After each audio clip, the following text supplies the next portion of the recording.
I found a cell phone in my ex-husband's running bag. At that point, I realized that he was actually having an affair. So I confronted him, and then he just basically said, "I'm glad that you know now." I'm Teresa Bueno, and this is It's the Never Too Late Show. And welcome my guest, Victoria Dim. Hi, Victoria. Hi, Teresa. Thanks for having me. Oh, it's such a pleasure to have you. We talk about starting over, getting hit by life, and finding yourself in a position where you're going to have to make some hard decisions. That happened to you, right? Yes, it did happen to me, actually several times, but I'm prepared to talk about one time. Can you remember the moment whenever you discovered the situation you were in? Yes, I can very well, as a matter of fact. But what happened was I found a cell phone in my ex-husband's running bag. And at that point, I realized that he was actually having an affair with someone else. And so I confronted him, and then he just basically said, "I'm glad that you know now." I think that's one of the hardest emotions to describe. Of course, it made me feel sad. It made me feel angry. I think I went through every emotion possible, like it was a death, only he's still living. It was a all told 23-year marriage. But when you go to get a divorce, you realize there were concessions made by me to keep the marriage going and to benefit basically him. And so what happened was, as I started to think through the process, because it was a 7-year divorce, so thinking through everything, I pleaded with him and asked him, please don't bankrupt me, which he went ahead and did. But beyond that, I realized that we had made this pact when we got together that he would finish his undergraduate degree, and then I would go back and get my master's degree in creative writing, which I had waited for. And it took him 18 years of our marriage to finish his undergraduate degree, almost to the day or month where he decided that where I found the cell phone, because he was cheating on me before that. I've been the wife, I've been the mother, and expensed you to go to school, supported you to go to school. And now I'm left with what? Was that ever a verbal discussion? I mean, did y'all ever actually talk about that we have a deal here? We had talked about that, and also that's when it came into, "Please don't bankrupt me, I'd like to go back to school," and this and that, and he said his catchphrase was, "It is what it is." So that's his catchphrase. So if you ever say that or I ever hear that, I basically tweak You're out. gonna get punched. It makes So, sense. yeah, so I don't know if it was actually the impetus or the idea of not one more arrow was gonna be punctured into my soul, and I just thought to myself, "You know what? I'm already in debt. I might as well just go back to school." I love that. I'm like, one of the things that I'm hearing you say is that you recognize in the moment that you had choice in the matter, that you weren't just a victim. I mean, yeah, you've been done wrong. And you could have been, and a lot of women do, just like wilt when that happens. But you didn't. You stood up. You gathered yourself. What is the saying? You girded up your loin and moved ahead. Why do you think that you didn't wilt? I think there's a few factors. My name, if you cut it down, is Victoria Dim, but if you cut it down, it is Vic Dim. So I've already been a victim of my life. So, yeah, one more thing, and I was just thinking one of the major factors was I had a daughter who was 15 years old, and I wanted, it sounds crazy, but I wanted to model for her. This is what women do. This is what strong women do. That's And I remember her coming to my bedside one night, and I tried not to cry in front of her, but there was one night where she did come into my bedside, and she said, "Are you all right, mommy?" And I said, "Oh, yeah, I'm fine. I'm fine." And she said, "You are the strongest person I know." wow. And I felt a deflated balloon, but I realized at that point I needed to do her right because she'd already been done wrong by her dad. So that's what happened. And I noticed, I would say 2 or 3 years into the divorce, I noticed that I hadn't laughed in a long time, like really laughed. Yeah. And I was craving that. I saw an article about laughter yoga, and I just read it and read it and read it. And it was 2 nights away in Ohio. And I thought, you know what? I need this. I need to laugh. And I remember my daughter stayed with some friends of hers in the neighborhood, and that was a big thing, allowing myself to just actually go for it, go for something that was, like, crazy. And when I got there, I was a star student, and that was my savior. So, I took that basically to the bank, and I started doing laughter yoga for groups. I love doing it because it's the benefit for me as well, because I make other people laugh, but I'm laughing too. I'm interested in what goes on behind the curtain, and I love yoga laughter, by the way. Let's go back before all of this. Let's go back to Victoria when she was the 15-year-old and perhaps before. Did you have women in your life that modeled? Did you know strong women who stood up for themselves and made tough choices? Was that a model in your life? Well, that's an interesting question. My mother and father were both alcoholic. And Wow. so I had a very rough childhood. Probably I would have been in CPS if it happened today. But my mother was strong in an intellectual way. And that's why she always gave me that root in education, which is why I think I strive so hard to continue on and get my master's degree because it's something that I wanted so fiercely. She was also working on her PhD when she died, but there was a woman who was my friend in high school's mother. Her name was Jean Davis. Her sister was an alcoholic, so she knew about how to treat out children of alcoholics, and we bonded, and she was like my surrogate mother, and she was a very, very, very strong woman, Jewish woman, and basically took her on as my strong woman. And so she influenced your life. Yes, she did. As a matter of fact, she helped with the wedding when my marriage to my ex-husband, Larry.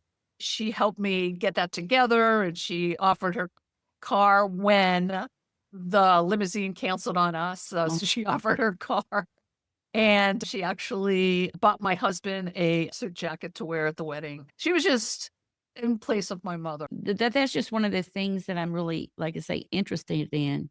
And this whole notion of we as women and where we are rooted in our decision making, how it is that we make decisions and choices in our life. Oftentimes they don't feel like choices. Oftentimes we feel like we have no choice in the matter. There's only one path forward. Of course, we always have choice, but we don't always recognize or appreciate it. I'm glad to hear. And I also recognize that you demonstrated that for your daughter. Now, do you see that in her? Do you see her making strong choices for herself? She graduated Carnegie Mellon University with an architect degree. And she works for a major corporation in Pittsburgh, Pennsylvania, and she is in construction. She works in a trailer with a hard hat and completely surrounded by men. Completely. Yes. Everybody is a man. It's funny because I named her Sydney thinking that if she wanted to, she could have somebody look at her resume and not know whether it was a man or a woman. I thought about that when I named her. I thought to myself that I would parent her 180% differently than my mother parented me. Everything was rooted in love. And I think I still do that. Even if on those small tasks or other kinds of things, I wanted to have the best divorce ever, right? I wanted to say like, "Yeah, it was no big deal." It did not happen like that. But I did learn things along the way, which were I even came up with this idea, and you can steal it if you like, I don't care. Why do we insure every single thing in the universe, our cars, our houses, but we don't insure our marriage? If Uh, you put equally money into a marriage insurance, and if you ever need it, like you wanna get divorced, it's split up half and half, right? It's an investment, like an annuity maybe, and then if you don't, you stay married, when you retire, you can use it for your retirement. I hit the wall when I realized that my marriage had just dissolved or devolved into basically a line item and money. And that's what I think a lot of women do is they get caught up in that kind of a thing of like, I can't do anything. I don't have any money. You know what I mean? Like, I don't, right. I don't know what I'm going to do. I noticed that a lot of women self included. I catch myself all the time waiting for some sort of permission, like there's permission out there somewhere that I'm waiting for in order to act. I have also found the old adage where there's a will, there's a way. That makes a big difference to realize that we still have choice in the matter, so that we still have that ability to choose and take action. Just like I love the example that you gave us whenever you made the decision that you were going to go ahead and get your master's degree, fulfilling your lifelong dream, because that's what calls us to be. And I think breaks my heart. I see it so often, particularly in women, where there is not even an awareness of what calls them to be. What would be my expression? When did you get in touch with yours? When did you have a sense of what spoke to you? What caused your spark? It's writing. It's writing. And that's why I really wanted to go back to school. And the funny thing is, I kept thinking, yeah, there's no way. I don't. And my husband at the time, my ex-husband says to me, divorces are really expensive. I don't think you'll have any money for school. And in fact, after I graduated, I bought this very nice antique diamond ring because did marry again. I'm married to poetry now. So, and that's the other thing. And even going through, I remember the first day of my master's classes, and I sat there and we were going around the room, and one person next to me, who turned out to be one of my friends through the whole experience, she said, I don't feel like I'm a poet. I feel like I'm an imposter. And it was so funny because that's exactly what I was feeling. I'm sitting in the chair and I'm like, I don't know. I'm probably not really good at this. And so, one thing that I would say that was monumental was when the professor who said, well, then we'll have to start by saying, I am a poet. Everybody, please repeat after me. I am a poet. You have to believe it to be it.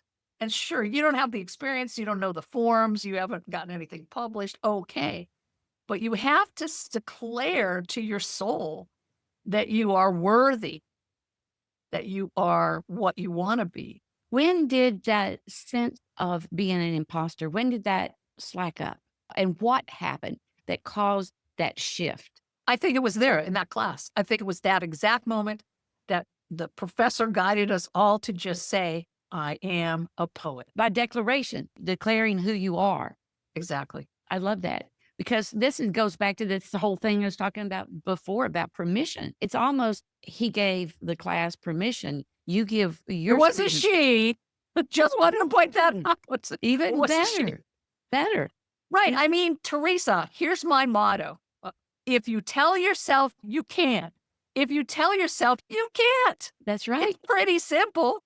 Yeah, I think Henry Ford said something like that, something to the effect of whether you think you can or you can't, you're You're right. always right. Exactly. And you need to be the person that you say nice things to, right? So Yep. that's what a good thing about laughter yoga. And so you will never see me, but I will be vacuuming and laughing out loud. I will be doing the dishes and laughing out loud. And it just puts me into a positive mood and it cuts out all of that static and noise. Absolutely. And you were saying this, there's an authorship. Your agency, who you are, is determined by who you say you are. And I think what helps is whenever women have support. Did you have support? Who was supporting you during these? Are you somebody that just picked yourself up by your bootstraps? Actually, what I did not realize, Gene was a support of me, but when I got there to do the work of the MFA, I found that there were my classmates were Mhm. very supportive. And then, of course, this was a half and half in Ireland and also in Pittsburgh. Like, when am I ever going to get that opportunity again? My daughter graduated high school. She went on one of the low residences with me to Ireland. So I just basically transitioned into a whole nother world. And I think that's the other thing is even with my storytelling, which I was a poet and now I'm a storyteller because I'm saying it. That was another world that I entered into from somebody who was in my improv troupe with Jerry and Gertrude way back when, who had gone through the moth. storytelling in New York, and he gave classes on it, and so I got into it. And it's like, this do I have to buy another diamond ring? That's what I wanted. But, like, I mean, I've got laughter yoga, I've got poetry, I've got the storytelling, I do crafts, Y And you know, improv, oh my gosh, the improv, improv in it. it's so great. It's amazing to me the communities that are there that can support us in what we love. I can't imagine, I mean, just like improv, you can't do improv by yourself, you have to have somebody. I mean, you can. Although I'm having a solo show coming up on August 5th. It's called The Uh-huh. Haiku Lady, Yeah. taking haiku and improv and just colliding the 2. But yes, you can do improv by yourself, but usually it is with another person or in Y a community center. So I had to correct you. Yeah, yeah, yeah. I stand corrected because I knew it as I said, yes, we can improvise by ourselves and people do it. I know seen people do it beautifully, but I am speaking more to the value of having a community around you that supports you in whatever you're doing. Because I Sure. mean, we're just communal people, right? Communal animals in that, we need that support of other people, I believe, to be our best. And especially in times of trouble. I remember a therapist telling me, "You should go to a divorce support group," and I never went because I thought to myself, "I don't wanna be around other people that are, like, going through this." I just don't. So, I remember her telling me that and rejecting that, but it's hard, but it's also if you step into another group, no matter what it is, they don't know you, Right. and you can be who you wanna be, or you can just be yourself. One of the things I recognize about you in our conversation here today is one of the words that stands out to me is resilience. That you have a resilience about you, that this ability to come back from difficulties and to make the best of situations and to step forward in a way that a lot of people don't. I had the pleasure of actually having a boyfriend when I moved to Florida. It didn't work out, but it was great. And he often told me, "You're so courageous to move here, to go to school at your age." And I always thought that was funny because I don't feel courageous and I don't feel resilient. What I feel like is resourceful. What I feel like is I take what I have and make it into something that I want it to be. So let's talk about that as being resourceful. How would somebody tap into their own resourcefulness? How do you tap into yours? Do you know? Yeah, that's interesting. So you're presented with a problem and something came to mind, but I haven't thought it all the way through, so I'm not sure about that. But let me just say, asked me for some photographs of Yeah. my Yeah. before world. Yeah. And that included before even Larry, I did go to Ringling Brothers Barnum and Bailey Clown School. We did stuff like jumping off of a burning building into a trampoline, right? I'm very afraid of heights. But then again, I just said I'm very afraid of heights. If I just say, no, I'm not, and I trust the people that are holding that trampoline underneath me that I can jump, right? I was the dog trainer there at clown school and trained them to do tricks. And so it was like skill after skill. We had an improv class too. And that's actually where I started improv was in clown school. So, and all of that was going and going. And then before I left, my husband had asked me to marry him, and so then I feel like there was a distinct curtail in my development, right? Yeah. So, I believe how I'm resourceful would be that, again, I have to come back to love. You gotta love yourself, right? Fear is the worst thing. I think that stops people in their tracks, and that's what makes them sad. But I also wanted to get in one other thing, and that is also to reward yourself. Take time for yourself. If you want that hamburger, just have it. Well, another thing I want to point to that you were saying is going back and looking at the photographs and recalling the skills that you have, the experiences that you've had, the growth that you've had. I think that is something also that we women could do a whole lot better for ourselves.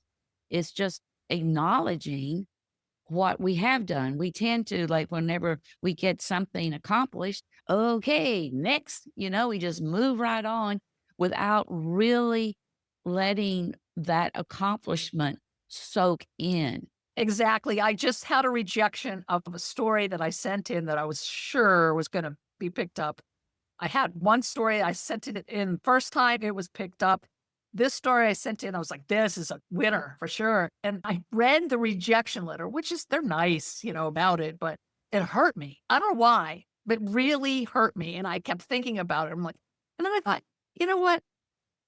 You sent it away, and now you're closer to the acceptance. You just have to keep sending it out." And that's another place where I think having the right support people around you, the right people around you, that whenever you do, because that's human nature, I think, is to look at the failure. You have all these successes, but what is it that gets your attention? The failures. Like, look at all the things that you got done today, but look at the three things that you didn't. Darn, I didn't get those I done. wanna just say this because I think this is an unusual thing. So I make lists. I'm a big lister. I make lists, right? And I look at my lists every day and I'm like, "I'm not getting that done. There's no way I'm getting that done," right? And it's fine. But I know at some point I'm gonna have to deal with it. But then if I get distracted and I start doing other things, I'll come back and I'll put that on the list and then cross it off. In other words, I feel like I am doing something, even if it was doing something that was unexpected. The other thing I think it makes us, going back to that confidence you were talking about, confidence comes from evidence. When we have evidence about our capabilities, that gives us confidence. What gives us that confidence is the experiences that we have had. And if we're not taking note of these experiences and letting them sink in, we're missing a huge opportunity. I think that's a big missing for most women. It seems like the busier you get, the easier it is to discount what you have gotten done and focus on what you haven't. To me, just even like the other day, I don't know if where you are in Sarasota, if you've been having a lot of rain lately, Yes. but we Mhm. had big storms, and I love storms. Don't get me wrong. And look, in the morning, in the afternoon, in the evening, at night, right? It was just nonstop yesterday. And I thought to myself, at one point, I was just sitting there listening to the storm, not doing anything, just listening to the storm. And I ran over and I put it on my list, listened to the storm, and I crossed it off because it was important. And it's so important of something you just said is we only have this moment. And if you get too far in the future or if you go too far in the past, you're dead. You know what I mean? Because if you stay right here and you're breathing. So sitting and listening to the rain is a task. That's the way I look at things. I don't ever get nervous that something's not done on my list. Never do. Well, tell me, what is on your list? What's coming up for you in the future? I'm planning to move back to Pittsburgh.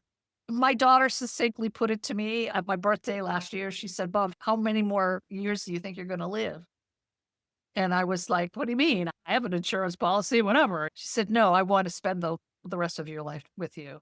So we're making it to where I'm going to go back. I'm going to do laughter yoga. I'm going to write. I'm going to do storytelling. I'll figure it out. But I'll come back down. I have a lot of people to stay with back down here. So it's another thing of where I feel like here's another challenge. I'm 70 and probably will be moving when I'm 71. I'm looking around at all the stuff I have and I'm like, yeah, I don't need this for sure.